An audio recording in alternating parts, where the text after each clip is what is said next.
back when you started coaching, Matt, Hmm. what was your vision? What was your mission when you moved into the world of coaching? Um, what were you looking to do with your athletes? And then after that, what were you looking to do with the greater Purple Patch? What I started, it's a great question. I have to go back quite some years now, I'm afraid to say, but I think many of the listeners would already know this. But my coaching career really emerged out of my own struggles as an athlete. I ended up with chronic fatigue. I had ignored many of the elements that fuel long-term performance, concepts such as recovery and really smart nutrition, et cetera, are really afterthoughts. It was all about toughness, doing more, et cetera. And when I started Purple Patch and started to coach athletes, I really wanted my athletes to not make the same mistakes that I had made as an athlete. I was committed, I was tough, I had a certain talent level, but I never really reached my potential. And so I was really fueled by I would say a deep sense of purpose. And I wanted first for my athletes to be really healthy. And I felt like performance could be built on a platform of that health. So when I first started Purple Patch, I never thought about scalability or anything. To be honest, I was just looking to coach champions, mostly elite amateurs and professional athletes. But it's interesting still to this day, that first methodology, which is pretty polarizing at the time that I started with, having equal emphasis on recovery, nutrition, integrating strength, which was completely foreign for endurance athletes at the time, that still lives on today as the backbone of the Purple Patch methodology. So I'll never forget Kelly. We were on a United flight coming back from Oceanside, raced down your way where you live, Max, in San Diego, and she said to me, "What do you want to do with Purple Patch?" And I wrote down on a United Airlines napkin, "I want to change the way endurance sports were coached." And that might sound somewhat egotistical, but it was really my purpose. I felt like there were so many people walking around in a fog of fatigue and not yielding the performance gains that their effort really deserved. And so that was the catalyst for me, and it started with just me in a studio apartment coaching a certain set of athletes, and over time, it really just built out and almost took a life of its own in many ways. But it was always driven by that sense of mission and purpose, I think, that was very important.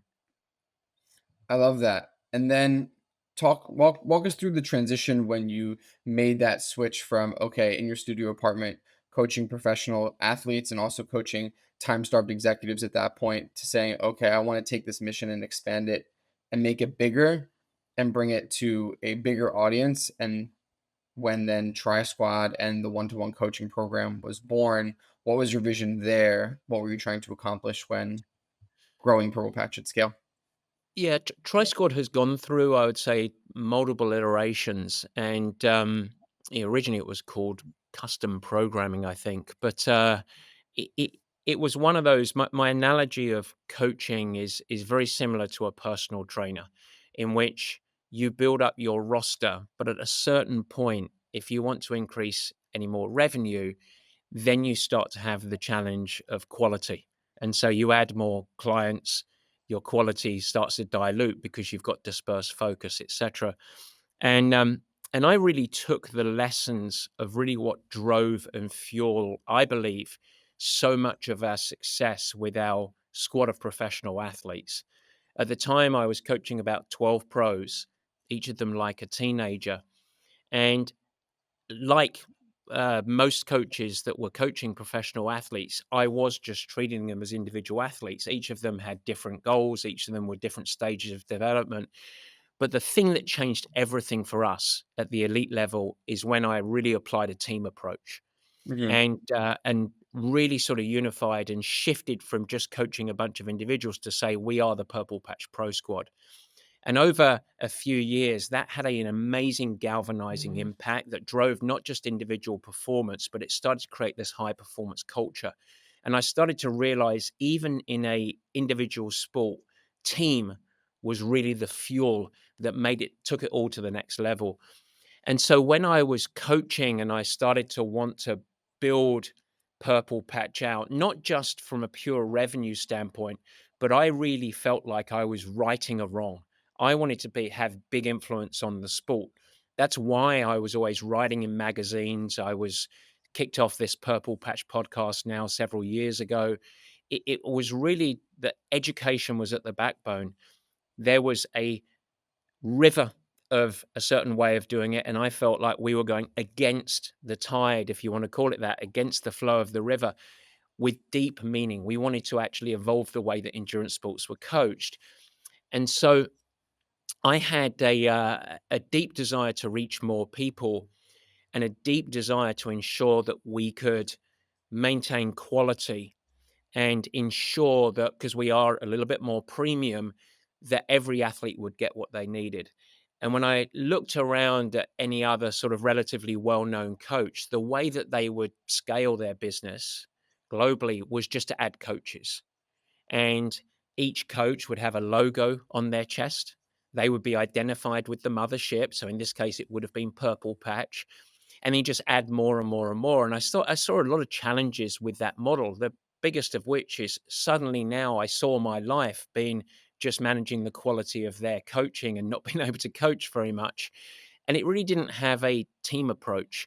You could have Johnny in Kansas and Jill in Florida and Bob in Scotland, wherever it might be. They happen to have a logo on, but how do you actually manage quality and how do you galvanize really impact? And so I wanted to take that pro athlete squad that we did and the principles of that and replicate it in our coaching model.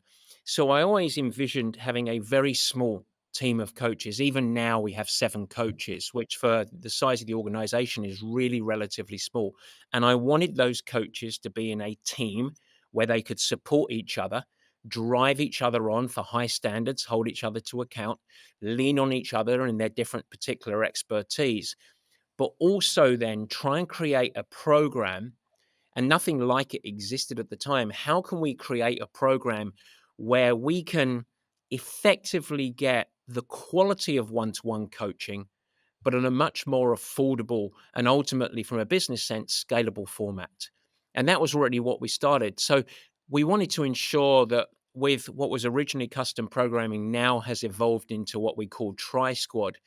We knew that we didn't want to just deliver stock plans because that wasn't what made an athlete successful. We wanted a coaching program, and we wanted a coaching program in which anyone participating could have a lot of access to us, a small team of dedicated coaches, but also put the athlete in the driver's seat, give them a lot of autonomy and give them a lot of support on the way. So that was really the catalyst. And I would say when we first kicked it off, we didn't get it all right because we were basically just thinking, brainstorming, how do we do this? It's really challenging. How do we give people the appropriate level of support without it just being a ton of bricks on top of us from timing standpoint?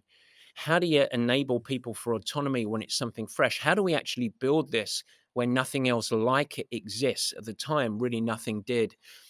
And so what emerged from that is Tri Squad. And I would say, and Max, because you're a purple patch coach, but evolve or die is an Hmm. absolute driving mindset.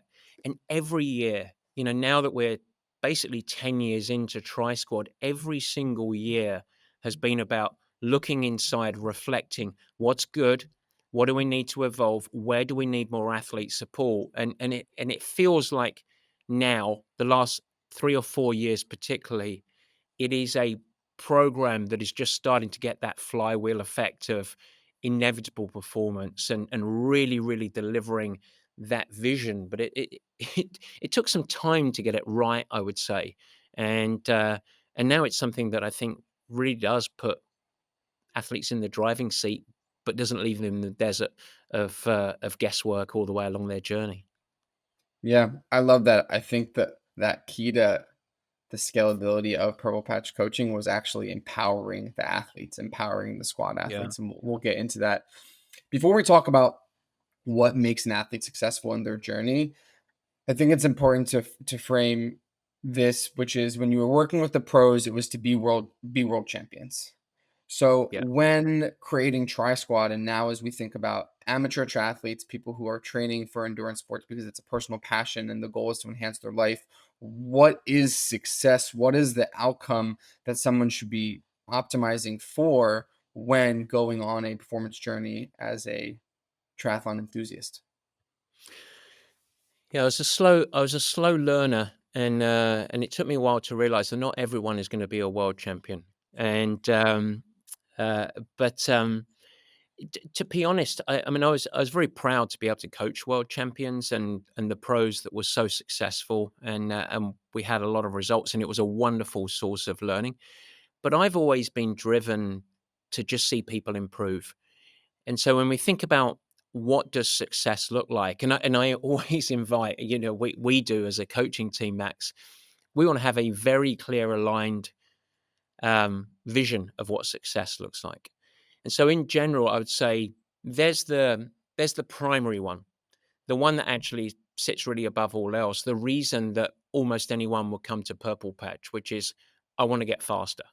That's and I don't think we should forget about that. In the same as if you're starting a coffee shop or you know starting to become a band, you want success.